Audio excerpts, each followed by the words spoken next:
Hello students, it's Anuradha ma'am here. Welcome to my YouTube channel made concept easy. आज के video lecture में class 12 accountancy का first chapter start कर रही हूँ, accounting for partnership firms fundamentals. मैं आपको टीएस गरेवाल बुक के एक्सरसाइज के सारे क्वेश्चन चैप्टर 1 के डिटेल्ड वे में इजीएस्ट मैनर में एक्सप्लेन करूंगी, तो आप मेरे चैनल को सब्सक्राइब जरूर कर लेना, लिंक अपने फ्रेंड्स को भी जरूर शेयर कर देना ताकि उनको भी फर्स्ट चैप्टर के सारे क्वेश्चंस अच्छे से समझ में आ जाएं। देखो, पार्टनरशिप एग्रीमेंट का आउटकम होती है, एग्रीमेंट का रिजल्ट होती है। ये जरूरी होता है कि जब पार्टनर्स के बीच में पार्टनरशिप फॉर्म की जाती है तो कुछ टर्म्स एंड कंडीशंस एग्री होनी चाहिए। ये टर्म्स एंड कंडीशंस ऑरल भी हो सकती है और रिटन भी।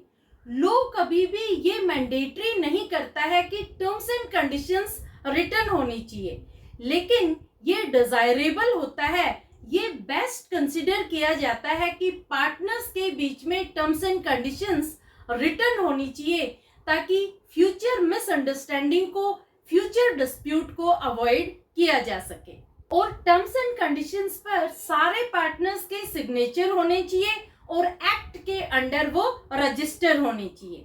तो जब टर्म्स एंड कंडीशंस रिटन होती हैं तो उसे हम कहते हैं पार्टनरशिप डीड। लेकिन देखो, कई बार क्या होता है कि लोग दोस्ती के चक्कर में, रिश्तेदारी के चक्कर में पार्टनरशिप फर्म फॉर्म करते हैं विदाउट एनी एग्रीमेंट, यानी किसी तरह की कोई भी टर्म्स एंड कंडीशंस वो एग्री नहीं करते हैं पार्टनरशिप के लिए और विदाउट एग्रीमेंट ही वो अपना बिजनेस शुरू कर देते हैं।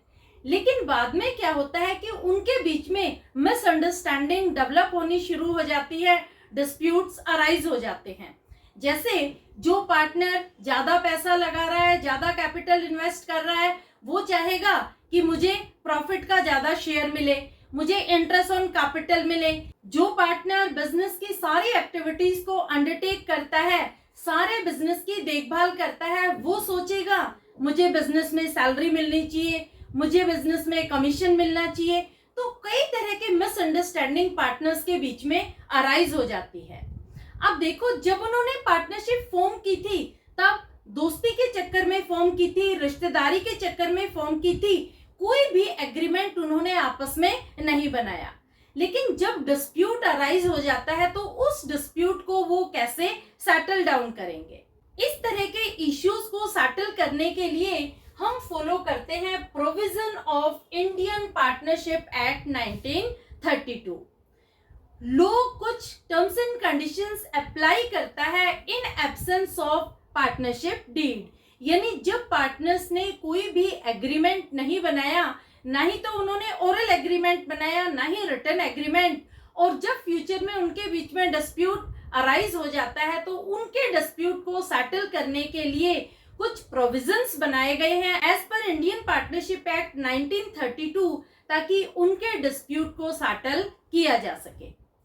ये प्रोविजन बहुत इंपॉर्टेंट है, ये आपको ध्यान रखने हैं। जब भी आप पार्टनरशिप के क्वेश्चन करेंगे तो सारे ही प्रोविजंस को ध्यान में रखते हुए आप क्वेश्चन सोल्व करेंगे।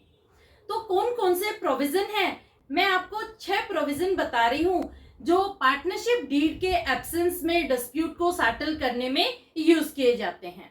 सबसे पहला प्रोविजन आता है, interest on capital is not allowed to partners. देखो, अगर पार्टनर्स के बीच में कोई भी एग्रीमेंट नहीं है तो पार्टनर्स को इंटरेस्ट ऑन कैपिटल अलाउ नहीं किया जाएगा, चाहे किसी पार्टनर ने कितना ही ज्यादा कैपिटल इन्वेस्ट किया हो या किसी पार्टनर ने कितना ही कम कैपिटल इन्वेस्ट किया हो। कोई भी अमाउंट इंटरेस्ट ऑन कैपिटल की अलाउ नहीं की जाएगी किसी भी पार्टनर को। तो पहला प्रोविजन आपको समझ में आ गया, in absence of partnership deed no partner is allowed interest on capital. दूसरा प्रोविजन है, interest on drawing is not charged from partners. देखो, कई बार क्या होता है कि पार्टनर्स अपने पर्सनल यूज के लिए बिजनेस में से पैसा विड्रॉ कर लेते हैं, उसे हम ड्रॉइंग कहते हैं। तो उस ड्रॉइंग के अमाउंट पर पार्टनर से इंटरेस्ट ऑन ड्रॉइंग चार्ज नहीं किया जाएगा। सेकंड प्रोविजन समझ में आ गया, अगर किसी पार्टनर ने ड्रॉइंग की है तो उससे इंटरेस्ट ऑन ड्राइंग चार्ज नहीं किया जाएगा in absence of partnership deed. तीसरा पॉइंट आता है remuneration is not allowed to any of the partner. Remuneration क्या होता है? रेम्यूनरेशन में आती है सैलरी और कमीशन। देखो, चाहे कोई भी पार्टनर बिजनेस में कितना ही काम क्यों न करता हो, अगर उनके बीच में कोई डीड नहीं है, कोई एग्रीमेंट नहीं है, तो किसी पार्टनर को कोई सैलरी नहीं दी जाएगी, किसी पार्टनर को कोई कमीशन नहीं दिया जाएगा। ये थर्ड प्रोविजन है as per Indian partnership act 1932। समझ में आ गया थर्ड प्रोविजन क्या कहता है कि किसी भी पार्टनर को in absence of partnership deed remuneration pay नहीं किया जाएगा। Next point is profits and losses are shared equally. देखो, जब पार्टनर्स के बीच में कोई एग्रीमेंट नहीं है, कोई डीड नहीं है, तो पार्टनर्स के बीच में प्रॉफिट और लॉसेस को इक्वली डिस्ट्रीब्यूट किया जाएगा। चाहे किसी पार्टनर ने ज्यादा कैपिटल बिजनेस में इन्वेस्ट किया हो, चाहे कम, इस चीज को कंसीडर नहीं किया जाएगा। अगर उनके बीच में कोई प्रॉफिट शेयरिंग रेशियो डिसाइड नहीं हुआ, तो उनके बीच में प्रॉफिट इक्वली डिस्ट्रीब्यूट किया जाएगा। Clear? Next point is interest on loan by partner is paid eight the rate of 6% per annum. अगर पार्टनर्स के बीच में कोई डीड नहीं है, कोई एग्रीमेंट नहीं है और पार्टनर ने बिजनेस में लोन दिया है, तो उसे लोन पर इंटरेस्ट दिया जाएगा 6% पर एनम के हिसाब से। ये बहुत इंपॉर्टेंट पॉइंट है, पूरी पार्टनरशिप में चलेगा loan given by partner to firm. तो अगर उन्होंने डिसाइड नहीं किया कि इंटरेस्ट ऑन लोन क्या होना चाहिए, तो in absence of partnership deed interest on loan will be provided at the rate of 6% per annum. और लास्ट पॉइंट आता है new partner can not be admitted if existing partners do not agree. देखो, आप business में नए partner को admit तब तक नहीं कर सकते जब तक कि सारे पार्टनर्स एग्री ना हो। अगर बिजनेस के एग्जिस्टिंग पार्टनर नए पार्टनर के एडमिशन पर एग्री नहीं होते हैं, तो किसी भी नए पार्टनर को बिजनेस में एडमिट नहीं किया जाएगा। तो आपको क्लियर हुआ कि अगर पार्टनर्स के बीच में पार्टनरशिप डीड साइलेंट है, तो provision of Indian partnership act 1932 apply होता है। इसमें 6 रूल मैं आपको बता रही हूँ। पहला रूल क्या है? किसी भी पार्टनर को इंटरेस्ट ऑन कैपिटल अलाउ नहीं किया जाएगा। दूसरा रूल, किसी भी पार्टनर से इंटरेस्ट ऑन ड्राइंग चार्ज नहीं किया जाएगा। तीसरा रूल, किसी भी पार्टनर को रेम्यूनरेशन नहीं दिया जाएगा, यानी किसी पार्टनर को सैलरी और कमीशन नहीं दिया जाएगा। चौथा रूल, पार्टनर्स के बीच में प्रॉफिट्स और लॉसेस को इक्वली शेयर किया जाएगा। पांचवा रूल, अगर किसी पार्टनर ने बिजनेस में लोन दिया है, तो उसे 6% पर एनम के हिसाब से इंटरेस्ट ऑन लोन प्रोवाइड किया जाएगा। And 6th rule is business में नया पार्टनर जब एडमिट किया जाएगा जब एग्जिस्टिंग पार्टनर्स एग्री होंगे। अगर एग्जिस्टिंग पार्टनर डिसएग्री होते हैं तो बिजनेस में नया पार्टनर एडमिट नहीं किया जा सकता। ये 6 रूल अप्लाई होते हैं when partnership deed is silent और in absence of partnership deed. तो आपको ये 6 के 6 रूल अच्छे से क्लियर हो गए। एक स्क्रीनशॉट ले लो इन 6 रूल का, क्योंकि ये सारे ही रूल अप्लाई होंगे जब मैं आपको एक्सरसाइज के क्वेश्चन करवाऊंगी तब। अब मैं ले रही हूँ question number 1 TS Grewal book का। Question number 1 is in the absence of partnership deed state the provision of partnership act 1932 relating to. देखो, क्वेश्चन में ए टू एफ आपको 6 पॉइंट दे रखे हैं। यहाँ पार्टनर्स के बीच में पार्टनरशिप डीड एब्सेंट है, तो हम यहाँ पर provision of Indian partnership act 1932 apply करेंगे। तो ए क्या कहता है? Salary to partners. देखो, जब पार्टनर्स के बीच में पार्टनरशिप डीड एब्सेंट है तो किसी भी पार्टनर को सैलरी नहीं दी जाएगी, किसी भी पार्टनर को रेम्यूनरेशन नहीं दिया जाएगा। तो आंसर होगा salary is not allowed, not allowed. B point है इंटरेस्ट ऑन पार्टनर्स कैपिटल। किसी भी पार्टनर को इंटरेस्ट पर कैपिटल नहीं दिया जाएगा in absence of partnership deed. तो यहाँ पर interest on capital is not allowed, not allowed. Next point is interest on loan by partner. देखो, जब पार्टनर बिजनेस में लोन देता है और उनके बीच में किसी तरह का कोई एग्रीमेंट नहीं है, तो पार्टनर को 6% पर एनम के हिसाब से इंटरेस्ट ऑन लोन दिया जाएगा। तो आंसर होगा 6% per annum. Next point is division of profit. जब पार्टनरशिप डीड एब्सेंट होती है तो पार्टनर्स के बीच में प्रॉफिट इक्वली डिस्ट्रीब्यूट होगा। तो यहाँ पर प्रॉफिट का डिस्ट्रीब्यूशन होगा equal. Next point is interest on partners drawing. अगर किसी पार्टनर ने बिजनेस में से ड्रॉइंग की है, पैसा विड्रॉ किया है, तो इंटरेस्ट ऑन ड्रॉइंग चार्ज नहीं किया जाएगा in absence of partnership deed. तो आप लिखेंगे interest on drawing is not charged, not charged.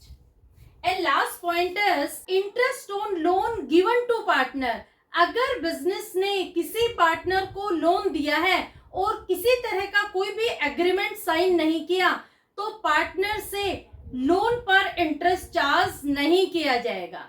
ये आप ध्यान रखना। अगर पार्टनर ने बिजनेस को लोन दिया है तब तो हम 6% पर एनम के हिसाब से पार्टनर को इंटरेस्ट देंगे लोन की अमाउंट पर। लेकिन अगर फर्म ने पार्टनर को लोन दिया है और कोई एग्रीमेंट नहीं बनाया, तो पार्टनर से कोई भी इंटरेस्ट लोन पर चार्ज नहीं किया जाएगा। तो यहाँ पर लिखेंगे interest on loan is not charged from partners. Clear? तो ये होगा सॉल्यूशन क्वेश्चन नंबर 1 का। समझ में आ गया? अब मैं ले रही हूँ next question, question number 2। Question number 2 is Mahesh, Ramesh and Suresh are partners in a firm, they do not have a partnership deed. देखो, 3 पार्टनर हैं बिजनेस में, महेश, रमेश और सुरेश। इन तीनों के बीच में किसी तरह का कोई भी एग्रीमेंट साइन नहीं हुआ, यानी यहाँ पर पार्टनरशिप डीड एब्सेंट है। At the end of the first year of the business they face the following issues. अब जब उनके बीच में डीड नहीं है तो डेफिनेटली इश्यूज तो डेवलप होंगे ही होंगे। तो किस तरह के इश्यूज हैं, हम उन्हें कैसे सॉर्ट आउट करेंगे? देखो, पहला इश्यू आता है Mahesh wants that interest on capital should be allowed to partners but Ramesh and Suresh do not agree। देखो, यहाँ पर महेश क्या कहता है कि पार्टनर्स को इंटरेस्ट ऑन कैपिटल मिलना चाहिए, लेकिन रमेश और सुरेश ये दोनों अपोज करते हैं। मैंने आपको बताया था कि जब पार्टनरशिप डीड साइलेंट होती है तो किसी भी पार्टनर को इंटरेस्ट ऑन कैपिटल अलाउ नहीं किया जाएगा। तो यहाँ पर जो महेश का क्लेम है उसे एक्सेप्ट नहीं किया जाएगा। तो आप लिखेंगे Mahesh claim is not accepted, is not accepted. Mahesh जिस चीज की डिमांड कर रहा है कि इंटरेस्ट ऑन कैपिटल मिलना चाहिए, वो गलत है, वो एक्सेप्ट नहीं किया जाएगा। Next point is Ramesh wants that partners should be allowed to draw salary but Mahesh and Suresh do not agree. देखो, रमेश चाहता है कि पार्टनर्स को सैलरी मिलनी चाहिए, लेकिन महेश और सुरेश अपोज करते हैं। तो यहाँ पर जो रमेश का क्लेम है ये गलत है, क्योंकि in absence of partnership deed किसी भी पार्टनर को सैलरी अलाउ नहीं की जाएगी। तो आप लिखेंगे Ramesh claim is not accepted, Ramesh claim is not accepted. ये गलत क्लेम कर रहा है, गलत डिमांड कर रहा है कि पार्टनर्स को सैलरी मिलनी चाहिए। तो रमेश का क्लेम एक्सेप्ट नहीं किया जाएगा। Next point is Mahesh and Ramesh want that Suresh should pay interest on loan given to him by the firm but Suresh does not agree. देखो, सुरेश ने बिजनेस से लोन लिया है, तो महेश और रमेश क्या चाहते हैं कि वो लोन के अमाउंट पर इंटरेस्ट दे, लेकिन जब पार्टनरशिप डीड साइलेंट होती है तो इंटरेस्ट ऑन लोन पार्टनर से चार्ज नहीं किया जाता। तो यहाँ पर महेश और रमेश के क्लेम को एक्सेप्ट नहीं किया जाएगा, क्योंकि सुरेश कोई भी इंटरेस्ट पे नहीं करेगा लोन की अमाउंट पर। तो आप लिखेंगे Mahesh and Ramesh claim is not accepted. Claim is not accepted. जिस चीज की वो डिमांड कर रहे हैं कि सुरेश लोन के अमाउंट पर इंटरेस्ट पे करे, तो सुरेश लोन के अमाउंट पर कोई भी इंटरेस्ट पे नहीं करेगा क्योंकि पार्टनरशिप डीड साइलेंट है.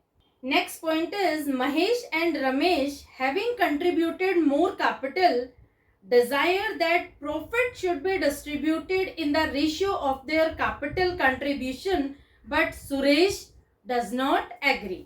यहाँ पर महेश और रमेश इन दोनों ने ज्यादा कैपिटल कंट्रीब्यूट किया है, तो वो चाहते हैं कि जो बिजनेस का प्रॉफिट हो वो कैपिटल के रेशियो में हो, लेकिन यहाँ पर जो प्रॉफिट डिस्ट्रीब्यूट होगा वो होगा इक्वली. तो यहाँ पर महेश और रमेश के क्लेम को एक्सेप्ट नहीं किया जाएगा, पार्टनर्स के बीच में प्रॉफिट इक्वली डिस्ट्रीब्यूट किया जाएगा.